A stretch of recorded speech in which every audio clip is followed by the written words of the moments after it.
Welcome to getfitfaster.ca. On the road with Jason Hofing today of the famous Red Hill Coffee Trade. Thanks for joining us today. Thanks for having me. Jason and I have been friends for many, many years, and I thought it was just a wonderful fit that one of my closest friends went to, one of my greatest loves and passions, which is coffee. So tell us a bit about how long you've been doing this for and what is it that Red Hill does? I started Red Hill Coffee Trade about 3 years ago, and what it was meant to do is to roast coffee locally. When you get coffee roasted fresh right from the roaster, you're just going to get much more flavor, a better flavor profile. And then as well as that, we do fair trade organic coffee only because there are many, many benefits to one, supporting farmers in poor countries by paying them a fair wage for their coffee. And then as well as the health benefits of organic coffee, as my wife and I can tell you stories about developing food allergies and trying to reduce those by eating more healthy, by getting more organic produce and organic foods to eliminate the amount of pesticides that we actually consume in what's in the regular grocery store. So coffee is good for you. Yes, it can be really good for you. So just as, it gives you that nice jolt in the morning. But there are some good health properties to coffee as well. And some of the stuff we're going to hear about today is that term coffee. It's used very widely. Coffee, latte, all of this stuff. So we're so grateful to be here today to learn about what true coffee is and what the differences are. Because I imagine there's differences between what you do and driving up to your local drive-thru and buying coffee. Yes, most definitely. We offer the coffee experience versus just a product that you consume. Wow, I'm ready for some coffee. I don't know about you. There are many different options that you can use for brewing coffee. The most common is your typical brew pot, in which you use just a cone filter. They use a paper filter with or a reusable filter. And you just kind of using water just to pour over the grinds, and it gets left on the heating plate of the coffee maker there. One of the more preferential ways of brewing I love is the French press that we'll brew in a couple of minutes. It's just a great way of allowing the coffee oils and the water to really blend together, and that's probably where you're going to get more of your health benefits of coffee, by allowing the oils and the waters to soak together. What we like to do at Red Hill Coffee Trade is we love using these ceramic drippers. You may have seen them before in the Canadian Tire in the camping section. Some people have like plastic ones, or they refer to them as the Melita filters.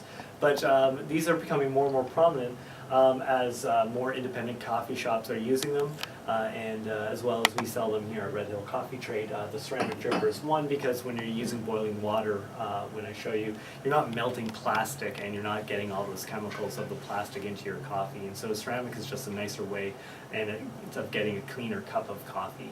And so here I have two different types of roasts. We have our light roast Peruvian, which is going to be a good, mellow, low acidic, kind of fruit-toned coffee. So we have that as our light roast. And then we have on the opposite end of the spectrum our dark roast Sumatran, which is going to be full-bodied, dark, earthy, and deep. What's great about different roast profiles as well is the amount of caffeine content in them. Most people would consider that the dark roast would have more caffeine, but it's actually not the case. It's the light roast coffee that will have the more caffeine. And so during the roast, the coffee oils are released by the coffee bean, and then the longer the coffee is roasted and at a higher temperature, the caffeine is going to actually be roasted or evaporate with the coffee oils during those high temperatures and length of roast.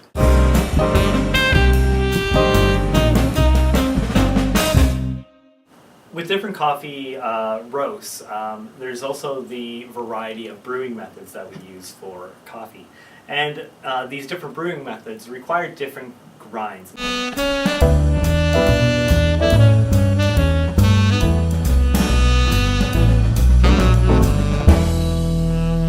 So I've already kind of done my kettle and heated it up. We're going to take the coarse ground coffee, and I recommend that per measuring cup, which is typically about 8 ounces. So depending on the size, you want to kind of have like a little bit of a heaping tablespoon, just a little bit of a mound there, which would work out to about roughly 7 grams per cup.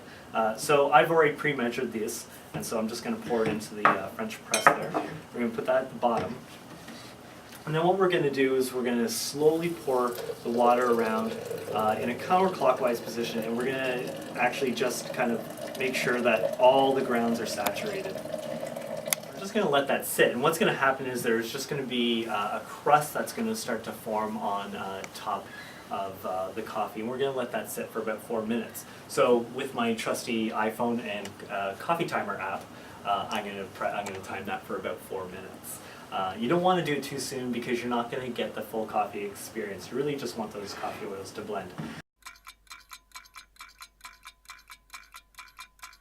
So again, as I talked about earlier, that it forms a crust, and so what you're going to do is that you're going to take, I would say, a wooden spoon or something plastic. You don't want to use metal on the hot glass. So now we're just going to break that crust. We're just going to give it a good stir.